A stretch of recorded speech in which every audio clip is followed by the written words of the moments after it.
Greetings guys and welcome to the channel.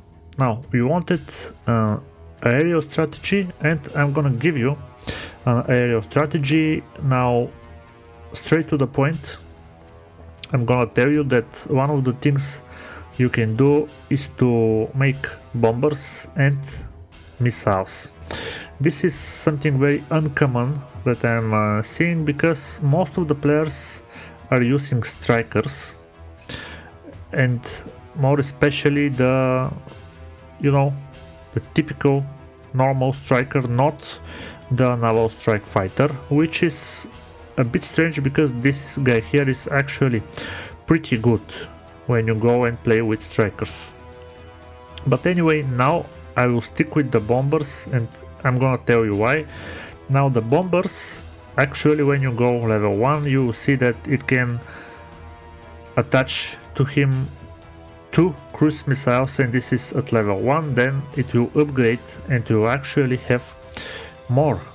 So do that, have bombers, and of course make enough missiles. Now you will need 1 conventional warhead to actually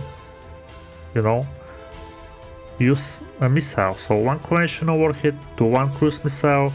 Right now I have 8 cruise missiles, and also I'm making chemical warheads, which means that with 3 chemical warheads I will have 3 additional cruise missiles. Now the thing is that with the missiles you are also able to turn off the anti-air system, at least the attacking part of the system, and then you attack with your bombers, which are pretty good. On infantry they have 7 attack and 3 on machines, so in total at level 1 you will have 35 attack on infantry. This is something very good, and as I told you, you can use missiles to turn off the anti-air system and then attack with the bombers. Of course the defensive part, let me go to the anti-air systems. The defensive part of the system, which is 9.5, will still hit you, but the other thing, the attacking rating 9.5, won't. Now when you do that, you must be able to attack fast with your bombers, because there are 2.45 seconds for the anti-air to actually reload. This is the time frame that you need to attack, so this is very important to do. Another thing that is very helpful is actually, let me show you, the elite drone operator, which is much cheaper to turn off the anti-air system, but the elite drone operator by himself, he is an elite unit, which means that he costs money. If you didn't unlock it before with a security cancel pass, you can have it, so you have to buy it, and you understand the point. But if you have it, you actually have some very cheap way to turn off the anti-air system, and let's go to the operator and show you actually how cheap that is. Now you have recon drone, which is extremely useful. You can send it whenever you want. At level 1 you will have 1 recon drone, 1 explosive drone, 1 sabotage drone per drone operator, so you have 3 drones at the start. And actually the recon drone doesn't cost anything. You can send it, it will scout, as you can see, and your opponent most likely to take it off with fighters, and the fighters will come back to the base they land off actually, and the anti-air system will actually detect it automatically and kill it. But this means that the system will be triggered and then it will need time to reload. In this time, well, as I told you, you can attack with the bombers. And of course the attack drone, the drone operator, you can use the sabotage drone to destroy airports. It has 2 damage on buildings, so it's very useful. It has a big range. Let me see.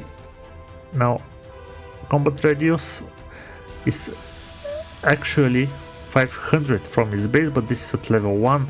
On the last level let me go and show you. It's where it is. I actually should check the drone by himself. This is the explosive drone. The explosive drone doesn't have a lot of range, but this guy here has 900 range, the Giran 2. So actually with 900 range you will be able to take down airports and airfields and to trigger anti-air units, and this is great. So keep in mind you can actually trigger fighters that are patrolling, but anyway, if you don't have it, you can simply use the conventional warhead and you know, cruise missiles. They are not so cheap, but they will do the job. So they will turn off the anti-air and you will be able to attack.